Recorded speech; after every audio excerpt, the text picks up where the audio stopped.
आज की इस वीडियो में हम आपको एक बहुत ही इंटरेस्टिंग कहानी सुनाने वाले हैं। इस कहानी को सुनकर यकीनन आपका दिल खुश हो जाएगा। किस तरह इस शहजादा जंगल में पहुंच गया और फिर वहां पर रहने वाले ठग और उसकी बेटी ने उसके साथ जो कुछ किया, और फिर किस तरह शहजादे की जान बची और शहजादे के साथ जो कुछ भी हुआ, वो सब आप आज की इस वीडियो में जानेंगे। तो आप इस वीडियो को आखिर तक जरूर देखिएगा। वीडियो पसंद आए तो वीडियो को लाइक करें। साथ ही हमारे यूट्यूब चैनल शहानी नॉलेज को सब्सक्राइब करके बेल बटन ऑन कर ले। तो चलिए शुरू करते हैं वीडियो। आज की हमारी कहानी जंगल में रहने वाले एक ठग और उसकी दो बेटियों की है, जो जंगल से गुजरने वाले मुसाफिरों को धोखे और फरेब से लूट कर उनका कत्ल कर देते थे। और फिर एक दिन जंगल में एक ऐसा मुसाफिर आया जिसने उन सब की जिंदगी बदल कर रख दी। एक मर्तबा का जिक्र है। किसी मुल्क में एक बादशाह हुकूमत करता था। बादशाह का एक बेटा था।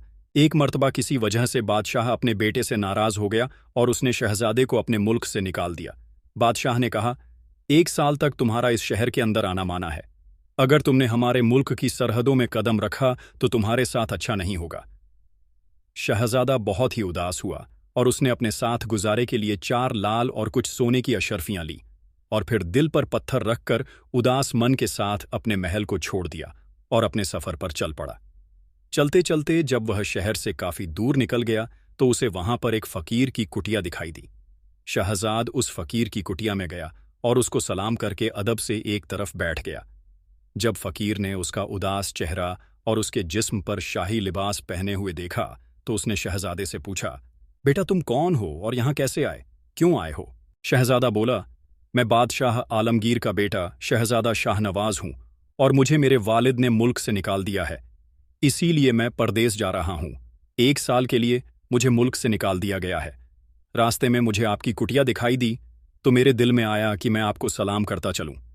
फकीर ने शाहनवाज की बात सुनकर कहा, तुम बहुत नेक इंसान हो, परदेस जा रहे हो, इसलिए मैं तुम्हें 4 नसीहतें करता हूं। तुम उन 4 बातों पर अमल करना। परदेस में यह बातें तुम्हारे बहुत ही काम आएंगी। तुम मेरी इन 4 बातों को हमेशा याद रखना। सबसे पहली बात यह है कि परदेस में एक से भले 2 होते हैं, इसलिए अगर परदेस में कोई साथी मिल जाए तो उसे इनकार न करना। दूसरी यह है, परदेस में दूसरे के हाथ का बना खाना मत खाना। अगर आपको कभी खाना पड़े तो पहले किसी जानवर को खिलाना। तीसरी बात यह है कि परदेस में किसी दूसरे की बिछी हुई चारपाई पर मत सोना।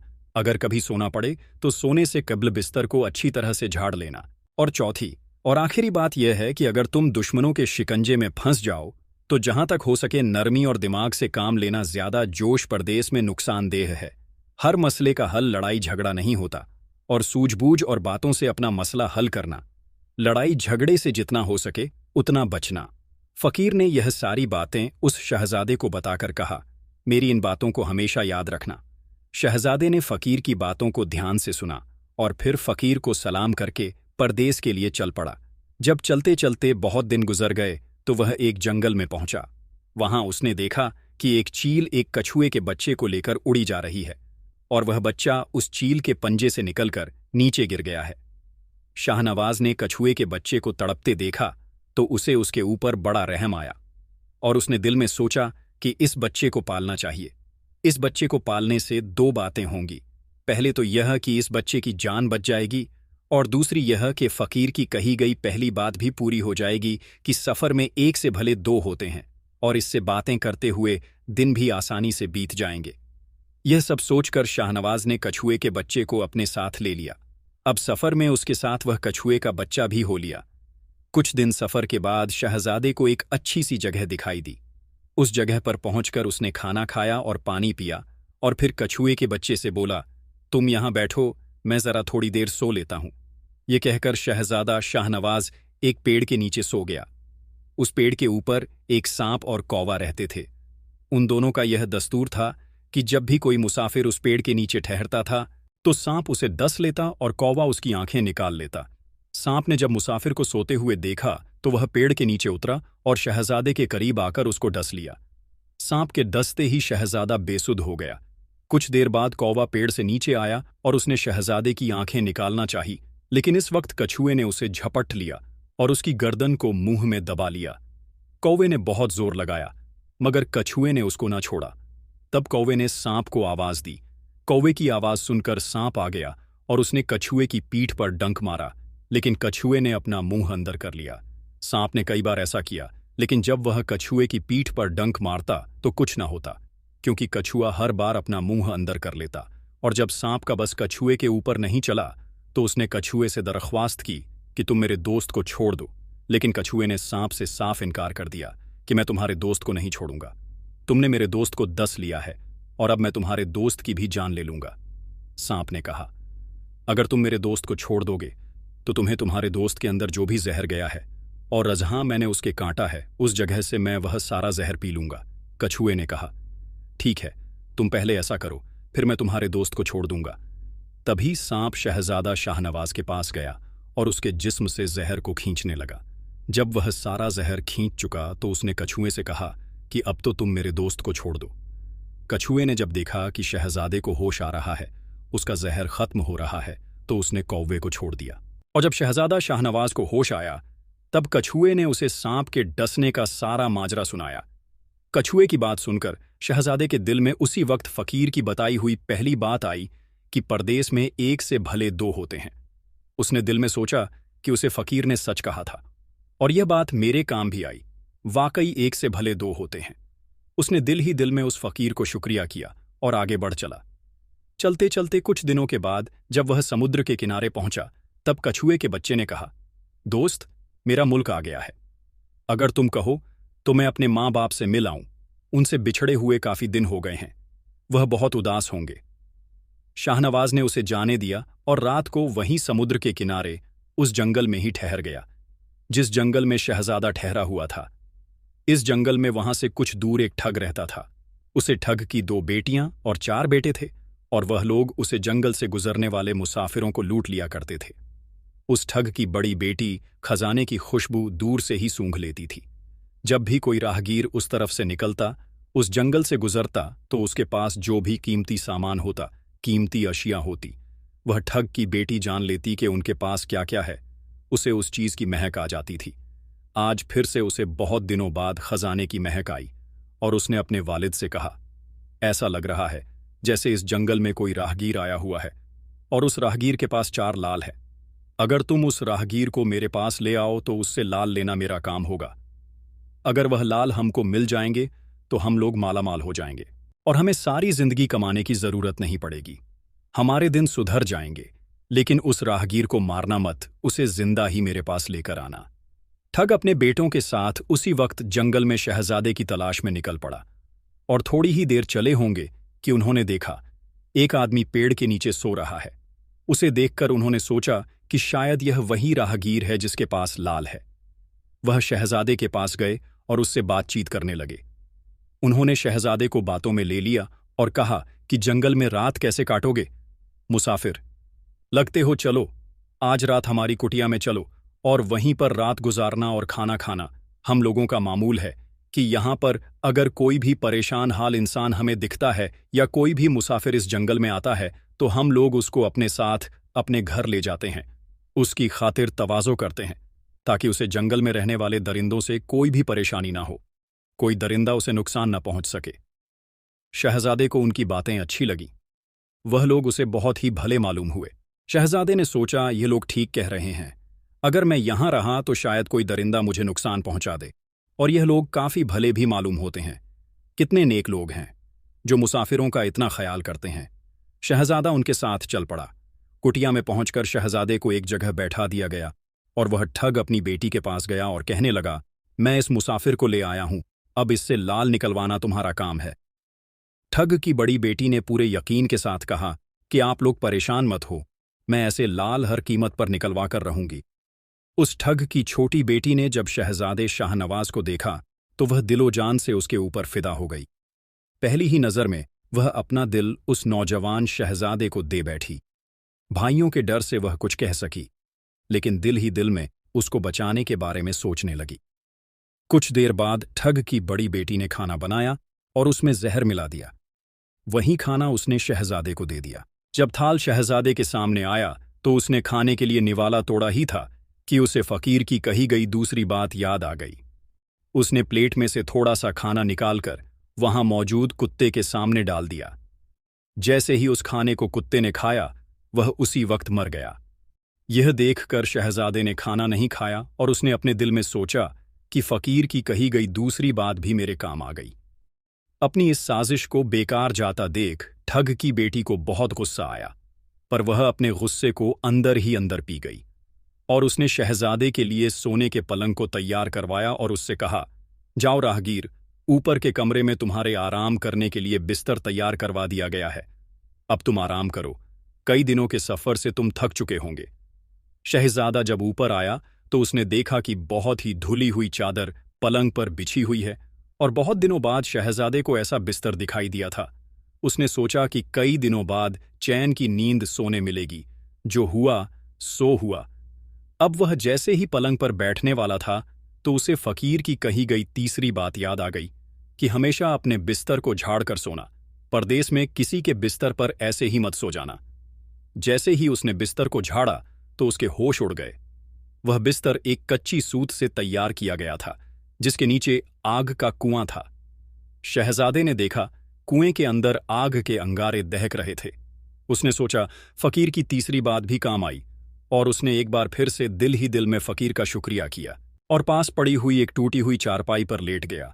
थोड़ी देर पहले जो शहजादा चैन की नींद सोने की सोच रहा था, अब उसकी आंखों से नींद कोसों दूर थी। अब तो उसे अपनी जान बचाने के भी लाले पड़े हुए थे। वह सोचने लगा, आज की रात तो बचना बहुत ही मुश्किल है। तभी ठग की छोटी बेटी मौका देखकर आई और शहजादे से कहने लगी कि मैं तुमसे दिलो जान से प्यार करने लगी हूं जब से मैंने तुम्हें देखा है, लेकिन मेरे बस में कुछ भी नहीं है। आज रात मेरी बड़ी बहन की बारी है, जिस तरह भी हो सके बस आज की रात मेरी बहन से अपनी जान बचा लो। कल मेरी बारी है और मैं तुमसे बहुत ज्यादा मोहब्बत करने लगी हूं। मैं तुम्हें साफ साफ बच्चा लूंगी। इतना कहकर ठग की छोटी बेटी चली गई।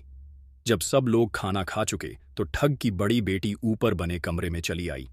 उसने सोचा कि अब तक तो वह राहगीर जलकर राख हो चुका होगा, लेकिन जैसे ही वह कमरे में आई तो उसको सही सलामत देखा और उसने देखा कि वह टूटी हुई चारपाई पर लेटा है तो उसके गुस्से की हद न रही। उसने गुस्से के आलम में शहजादे शाहनवाज से कहा, ए राहगीर, तेरे पास जो 4 लाल है वह अभी के अभी मुझे दे दे, वरना मैं तुझको जान से मार डालूंगी। इस वक्त शहजादे को फकीर की चौथी बात याद आई कि अगर कहीं भी दुश्मन के शिकंजे में फंस जाओ तो जहां तक हो सके नरमी और अक्लमंदी के साथ काम लेना। लड़ाई झगड़े से नहीं, इससे तुम्हें तुम्हारी मंजिल हासिल होगी। उसने सोचा कि आज रात बचना मुश्किल है, पर फकीर की चौथी बात भी आजमानी चाहिए। शाहनवाज ने यह सब सोचकर लड़की से कहा कि मेरे पास लाल नहीं है, अगर तुम मुझको मरोगी तो बहुत पछताओगी। ठीक उसी तरह जैसे बंजारा अपने कुत्ते को मारकर पछताया था। लड़की गुस्से में बोली, कौन कुत्ता, कौन बंजारा, क्या बक रहे हो? तब शहजादा बोला, तुम नहीं जानती, चलो मैं तुमको कहानी सुनाता हूं, तो सुनो। लड़की एक बंजारा था जिसने कुत्ता पाल रखा था। वह कुत्ता बहुत समझदार था, जिसे बंजारा अपनी औलाद से भी ज्यादा प्यार करता था। एक वक्त ऐसा आया कि एक भयंकर बीमारी की वजह से बंजारे का पूरा घर उस बीमारी की वजह से मर गया और बंजारे की करोड़ों की दौलत बिक गई। बंजारा अपने कुत्ते को लेकर आगरा में एक सौदागर के पास गया और सौदागर को 10,000 सिक्कों के बदले अपना कुत्ता गिरवी रखने को कहा। उस वक्त 10,000 एक बहुत बड़ी रकम थी।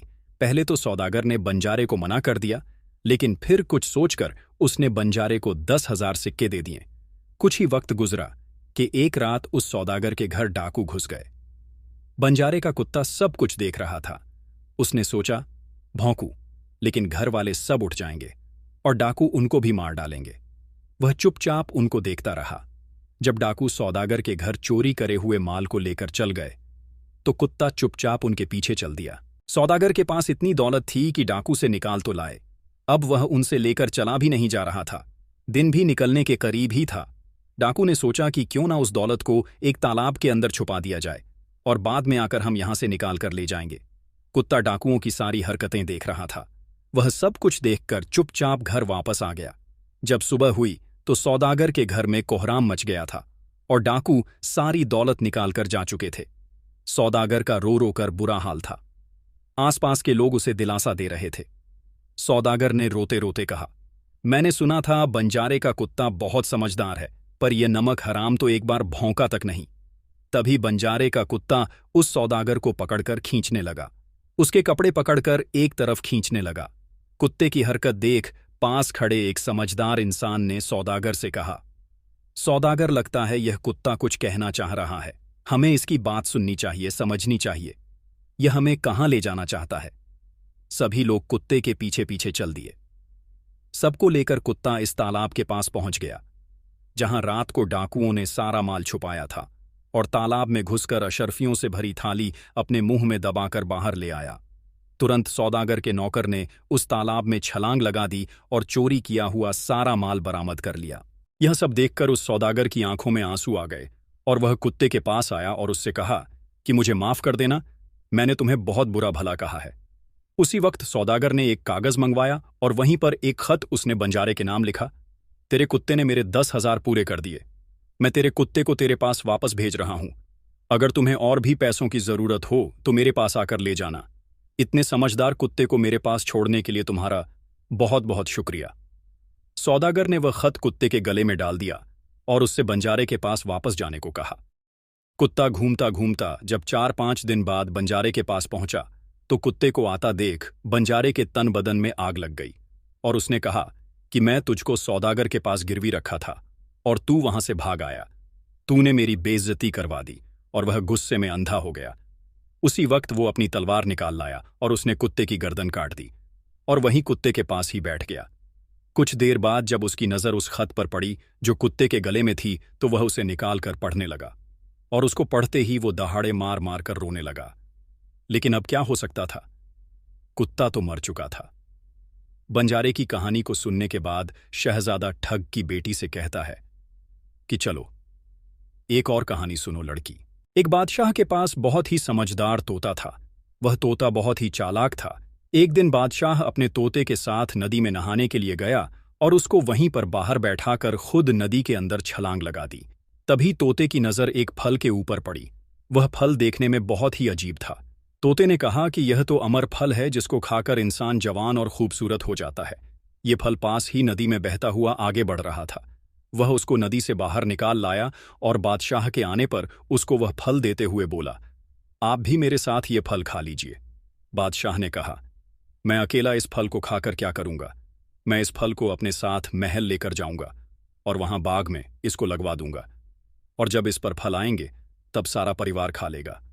बादशाह ने वह फल लाकर माली को दे दिया और उससे कहा कि इसको बाग में लगा दो।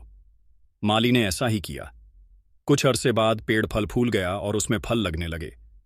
एक दिन एक फल पककर पेड़ से गिरा तो उसे सांप ने सूंघ लिया, जिससे वह जहरीला हो गया। माली इस बात से अनजान था और वह उसी वक्त उस फल को लेकर बादशाह के पास आया। बादशाह ने उसे फल को देखा तो वह बहुत खुश हुआ और कुछ सोचकर वह फल पहले कुत्ते को खाने को दे दिया। क्योंकि वह बादशाह बहुत ही रहमदिल था और वह बहुत ज्यादा समझदार था।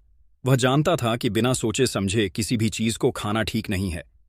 यह अजीब सा दिखने वाला फल, क्या पता क्या चीज है, मैं इसके बारे में कुछ नहीं जानता, तो मुझे ऐसे इस तरह नहीं खाना चाहिए। अब बादशाह ने जैसे ही उसे फल को कुत्ते को खिलाया तो कुत्ता उसी वक्त मर गया। यह देखकर बादशाह को बहुत गुस्सा आया और उसने अपने तोते से कहा, बेईमान तोता, तुम हमें जहर देकर मारना चाहते थे। और यह कहकर बादशाह ने गुस्से में आकर तोते को मार डाला और माली से कहा कि इस पेड़ के चारों तरफ कांटेनुमा तार लगा दो ताकि कोई भी शख्स इसका फल न खाए। एक दिन इस शहर में एक सास बहू में बहुत ज्यादा लड़ाई हो रही थी। बुढ़िया घर से बाहर निकल आई और कहने लगी, आज मैं बादशाह के बाग से जहर वाला फल खा लूंगी। और यह कहकर वह सिपाहियों की नजरों से बचते बचाते बाग में आ गई और जैसे ही उसने वह फल तोड़कर खाया तो वह उसी वक्त एक 16 साल की लड़की में बदल गई। जब बादशाह को यह खबर मिली तो उसे सारा माजरा समझते हुए देर ना लगी। बादशाह को बहुत ही दुख हुआ। वह कहने लगा, सच में यह फल तो बहुत ही जादुई है। मैंने बेकार में ही अपने समझदार तोते को मार डाला। वह सच कहता था कि यह अमर फल है। और इतनी कहानी सुनाते सुनाते सवेरा सुबह हो गया। तब ठग की बेटी ने शाहनवाज से कहा, आज तो तुमने मुझे बातों में लगाकर अपनी जान बचा ली है, लेकिन आज रात मेरी छोटी बहन की बारी है। वह तुमको हरगिज जिंदा ना छोड़ेगी। जब ठग की छोटी बेटी को पता चला कि शहजादा शाहनवाज जिंदा है और वह बिल्कुल सही सलामत है तो उसकी खुशी का कोई ठिकाना न रहा। लेकिन अपनी बहन को दिखाने के लिए उसने ऊपरी दिल से कहा कि तुम फिक्र मत करो, मैं आज इससे वह लाल जरूर छीन लूंगी और इसके बगैर मैं इसको जिंदा छोड़ने वाली नहीं। इस तरह सारा दिन बीता, रात हुई और ठग की छोटी बेटी शहजादे के पास गई और बोली, अल्लाह का शुक्र है जो तुमने अपनी जान बचा ली। शहजादा बोला, तुम सब ऐसा क्यों करते हो? तब ठग की छोटी बेटी बोली, हमारा तो यही काम है। मेरे भाई और बाप मुसाफिरों को पकड़ कर लाते हैं और हम बहनें चालाकी और फरेब से उनको मार डालते हैं और उनसे उनका सारा माल जर छीन लेते हैं। लेकिन तुम फिक्र मत करो, आज मेरी बारी है और मैं तुमसे प्यार करने लगी हूं, तुमसे मोहब्बत करने लगी हूं। इसलिए तुम्हें जैसा सही लगे तुम वैसा ही करना। यह सुनकर शहजादा बोला, तुम भी मुझे देखते ही पसंद आ गई थी। मैं भी तुम्हारे सामने दिल हार बैठा था। मैं चाहता हूं कि हर पल तुम्हारे पास रहूं। तुम अपनी बड़ी बहन की तरह नहीं हो, तुम एक नेक दिल लड़की हो। और फिर शहजादे ने उसे अपने बारे में सब कुछ बता दिया और कहा, अब तुमसे मेरा कुछ भी छुपा हुआ नहीं है। उसकी बात सुनकर ठग की बेटी ने कहा, तुम कहते हो मुझे कुछ भी छिपा हुआ नहीं है, तो फिर वह लाल कहाँ है? शहजादे ने कहा कि वह लाल मेरे कपड़ों के अंदर एक जेब सिली हुई है, उसके अंदर है, अगर तुम चाहो तो निकाल लो। यह सुनकर ठग की बेटी बोली, वह लाल तुम्हें ही मुबारक हो, मुझे तुम्हारे सिवा कुछ नहीं चाहिए। यह सुनकर शहजादे ने कहा, वह सब तो ठीक है, लेकिन प्यार मोहब्बत तो सब ठीक है, लेकिन जब जिस्म में जान ही नहीं होगी तो यह सब बातें यहीं की यही रह जाएगी, क्योंकि जब तुम्हारे बाप और भाइयों को इस बारे में पता चलेगा तो हम दोनों की खैर नहीं होगी। ठग की बेटी बोली, तुम फिक्र मत करो, मेरे पास इसके लिए भी एक मंसूबा है। आज रात सबके सोने के बाद हम यहां से भाग जाएंगे और कहीं दूर रहेंगे जहां पर मेरे बाप और भाई ना आ सके। शहजादा बोला, यह सब होगा कैसे? तो ठग की बेटी कहने लगी, यहां से निकलने की एक तरकीब मेरे पास है। मेरे बाप के पास 2 ऊंटनियां भी हैं, उनमें से एक 60 मील दिन में चलती है और दूसरी दिन भर में 100 मील चलती है। तुम उनमें से बड़ी वाली खोल लाना, तब तक मैं हम दोनों के लिए कुछ रकम रख लूंगी। जब आधी रात हुई तब शहजादा ऊंटनी को खोलने चला गया। शहजादा ऊंटनी ले तो आया, मगर जल्दबाजी की वजह से बड़ी के जगह पर छोटी ले आया था। ठग की बेटी बहुत सामान लेकर ऊंटनी पर बैठ गई और दोनों चल दिए। ऊंटनी जब चलते चलते 60 कोस पहुंची तो जंगल में रुककर खड़ी हो गई। बीच जंगल में ऊंटनी को खड़े देखकर शहजादे और ठग की बेटी के होश उड़ गए। ठग की बेटी बोली, गजब हो गया, तुम रात के अंधेरे में बड़ी ऊंटनी की जगह छोटी को ले आए। मेरे बाप और भाई आते ही होंगे और अब वह हमें नहीं छोड़ेंगे। इधर जब सुबह हुई तो ठग ने देखा कि उसकी बेटी और मुसाफिर दोनों गायब हैं। उसने सोचा, जरूर वह मेरी बेटी को भगाकर ले गया है। उसने तबेले में जाकर देखा तो पाया कि छोटी उठानी गायब है और बड़ी वही है। उसने सोचा कि शायद ज्यादा दूर नहीं गए होंगे। वह ऊंटनी पर सवार होकर बहुत तेज दौड़ा और कुछ ही देर में उस जगह पर पहुंचा जहां पर शहजादा और उसकी बेटी ठहरे थे। शहजादे ने जब उसको आते देखा तो बहुत घबराया और कहने लगा कि तुम्हारे अब्बा आ रहे हैं, अब उनसे अपनी जान कैसे बचेगी? लड़की ने कहा, तुम घबराओ मत, मैं जो कहती हूं उसे गौर से सुनो। जाओ, जाकर उस पेड़ पर चढ़ जाओ। जब मेरे अब्बा तुम्हें पकड़ने के लिए आएंगे और पेड़ पर चढ़ेंगे तो मैं चुपके से बड़ी वाली ऊंटनी पर चढ़कर उसको तुम्हारी डाल के नीचे खड़ा कर दूंगी। तुम कूदकर उसके ऊपर बैठ जाना, इस तरह हम दोनों बचकर निकल जाएंगे। यह सुनकर शहजादा तो उसी वक्त पेड़ पर चढ़ गया। तब तक ठग वहां आ पहुंचा। उसने अपनी बेटी को गुस्से से देखा तो उसकी बेटी रोते हुए कहने लगी, बाबा देखो, यह आदमी मुझे जबरदस्ती धोखे से यहां भगा लाया है, आप इसको छोड़ना मत। यह सुनकर वह ठग गुस्से से तिलमिला उठा और उसने शहजादे को जब पेड़ पर चढ़े देखा तो उसको पकड़ने के लिए ऊंटनी से नीचे उतरा और पेड़ पर चढ़ने लगा। जैसे ही ठग ऊंटनी से उतरा, उसी वक्त ठग की बेटी मौका देखकर ऊंटनी पर चढ़कर बैठ गई और उसे ऊंटनी को शाहनवाज के डाल के नीचे पेड़ के पास ले आई। शाहनवाज उसी वक्त कूदकर उस पर बैठ गया। शाहनवाज के बैठते ही ठग की बेटी ने ऊंटनी को दौड़ा दिया। ठग देखता रह गया। ठग की बेटी और शहजादा कई दिनों का रास्ता तय करने के बाद एक शहर में पहुंचे और वहीं पर बस गए। वहां शहजादा, शाहनवाज और ठग की बेटी आराम से दिन गुजारते और जब उसके मुल्क से निकाले जाने का अरसा पूरा हो गया, क्योंकि शहजादे को 1 साल के लिए मुल्क से निकल गया था, और जब वह मुद्दत पूरी हो गई तो वह उस ठग की बेटी को लेकर अपने मुल्क लौट गया और उसके साथ हंसी खुशी जिंदगी गुजारने लगा। यह कहानी हमें सिखाती है कि प्यार और भरोसा और यकीन का रिश्ता सबसे मजबूत होता है। जब दिमाग, भरोसा और प्यार मिलते हैं तो किसी भी काम को आसान बनाया जा सकता है। चाहे वह कितना भी मुश्किल हो, चाहे वह नामुमकिन ही क्यों ना हो, वह काम मुमकिन हो सकता है। जिंदगी में कहीं भी कभी भी कितनी भी परेशानियां क्यों ना आए, अगर वक्त पर सही फैसला लिया जाए और आपस में भरोसा हो तो हर मुसीबत से बाहर निकाला जा सकता है। प्यारे दोस्तों, आज की इस कहानी के बारे में आपकी जो भी राय है कमेंट बॉक्स में ज़रूर लिखें। वीडियो पसंद आए तो वीडियो को लाइक करें, साथ ही हमारे यूट्यूब चैनल शाहानी नॉलेज को सब्सक्राइब ज़रूर कर लें। मिलते हैं किसी नई वीडियो में नई कहानी के साथ। तब तक के लिए शुक्रिया। अल्लाह हाफिज़।